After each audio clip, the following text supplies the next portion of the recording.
Welcome to another episode of Empowering a Nation podcast.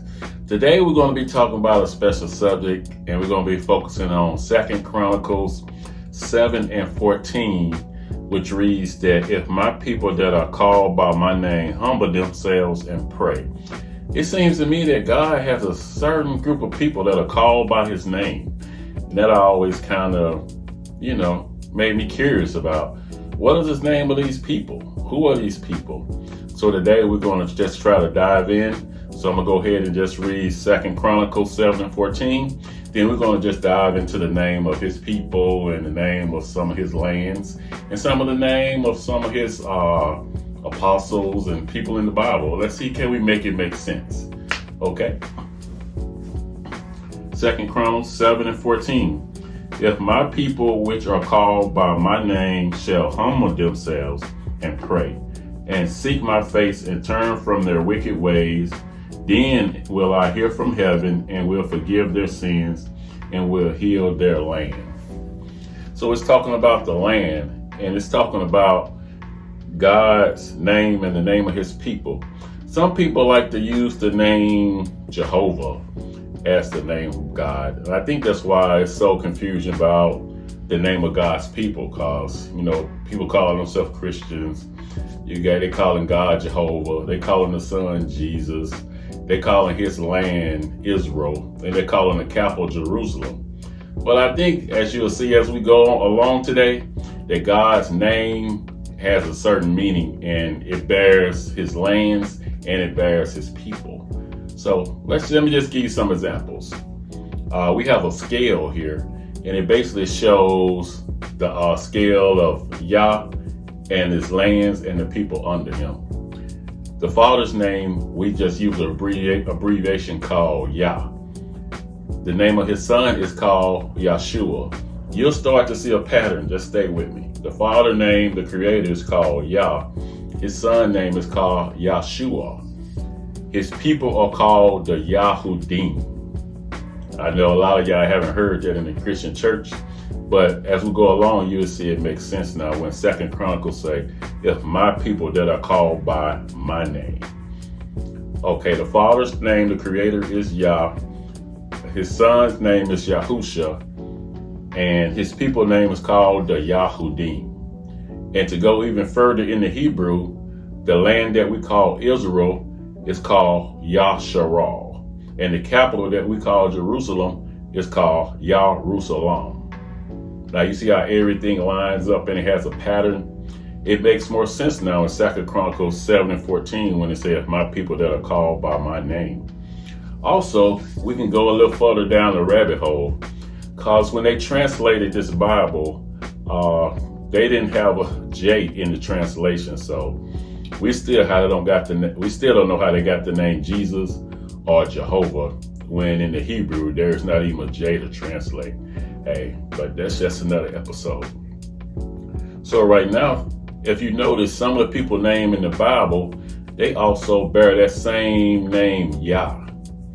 Wow. When I found this out, I was like amazed. And I'm like, why ain't nobody told us this years ago? So we can have a better understanding. We can greet the Father with a more pure name.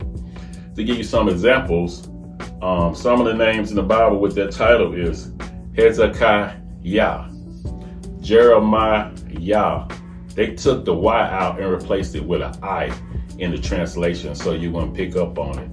There's over 66 names in the Bible that bears that name Yah, either at the beginning or at the end. You got Jehoshaphat, you got Zebediah, Uriah, Sarah, Nehemiah, Messiah,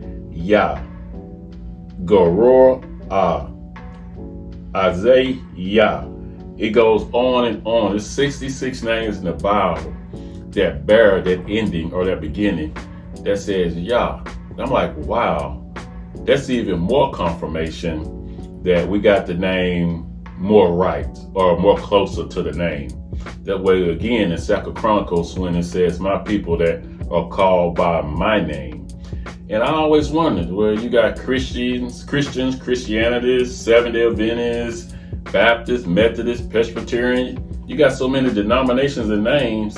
And that's why it kind of confused me once I started reading this. But once I started doing research and putting it together, it all made sense when you line it up the proper way.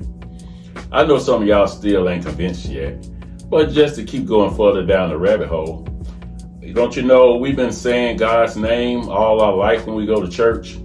When we say hallelujah. Hallelujah means praises be to Yah. Wow, I never knew what that meant years ago when I was coming up in the Christian church. Hallelujah means praises be to Yah. So you're actually saying the Father or the Creator's name every time you say hallelujah. Wow. Now you see the way I lined that up? It makes perfect sense. Let me go back over it for you again. The Father's name is Yah. His Son's name is Yahshua. His people is called the Yahudim. His land Israel is called Yasharal. And the capital Jerusalem is called Yarusalem. You got all the patriarchs' name in the Bible that has the Yah name at the end of it. Over 66 patriarchs in the Bible have that a subtitle or the beginning Yah. And we've been saying hallelujah all our lives, and we never knew that we were saying the Father's name. So we just making this podcast just to let you know, to give you a more closer and balanced relationship with the Father. You know, I know some of y'all still go use Jesus and Jehovah, and you know, that's fine. But hopefully this is just something you can think about. One of the things that make you say, I never knew that. I never thought about that like that. I know certain things are not being taught in the Christian church, so that's why we just want to come, just show you a couple new things, just give you something to think about when you read these scriptures. Because when you're keeping God's laws, commandments, and statutes, certain things can be revealed to you through the Spirit.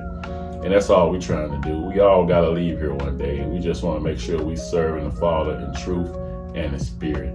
If you have any questions, you can contact me by my email address, vinjeffsr@yahoo.com. If you want to donate, we had a Cash App listed below.